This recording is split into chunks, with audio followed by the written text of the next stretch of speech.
नमस्कार साथियों, महत्वपूर्ण प्रश्नोत्तरी पार्ट 28 के बारे में बात करेंगे।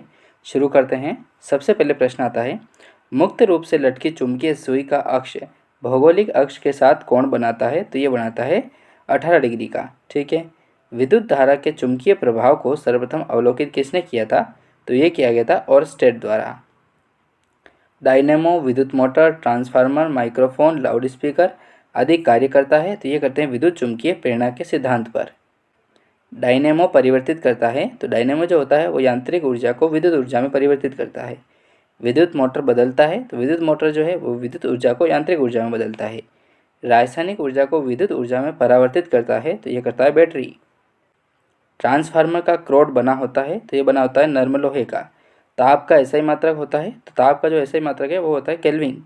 डायोड से धारा बहती है, तो डायोड से धारा जो है वो एक दिशा में बहती है।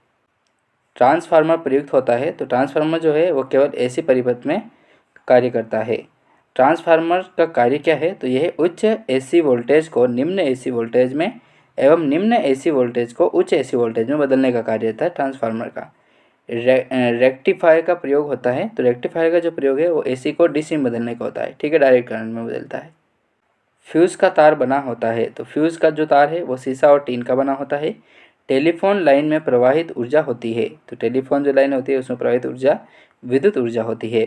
टेलीफोन के आविष्कारक कौन थे? तो ये थे ग्राहम बेल। घरेलू फ्यूज़ तार का होता है, तो घरेलू जो फ्यूज़ तार है वो निम्न गलनांक का होता है। नाभिकीय रिएक्टरों में ईंधन के रूप में प्रयोग होता है, तो ये होता है यूरेनियम का।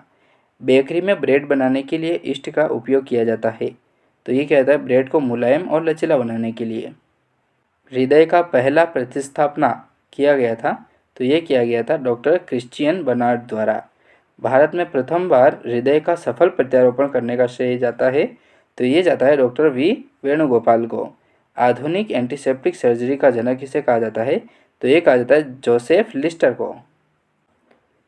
हरा प्रोटोजोआ कहलाता है, तो हरा प्रोटोजोआ यूग्लिना को कहा जाता है। मछलियों में श्वसन होता है, तो मछलियों में जो श्वसन है वो गिल्स के द्वारा होता है। मछली का लीवर किस विटामिन से भरपूर रहता है? तो ये रहता है विटामिन डी से। ऑक्टोपस है, तो ऑक्टोपस जो होता है वो मृदु कवची जीव है। डायनासोर थे, तो डायनासोर जो है वो मेसोजोइक सरीसृप हैं। डॉल्फिन वर्गीकृत किए जाते हैं, तो ये क्या कहते हैं स्तनी में। सबसे बड़ा स्तनी है तो वो है ब्लू व्हेल, ठीक है, जिसे नीला व्हेल कहते हैं। रेशम के कीड़े पालने को क्या कहा जाता है? तो ये कहा जाता है सेरीकल्चर। एंटोमोलॉजी का अध्ययन क्या कहलाता है? तो ये कहलाता है कीटों का अध्ययन।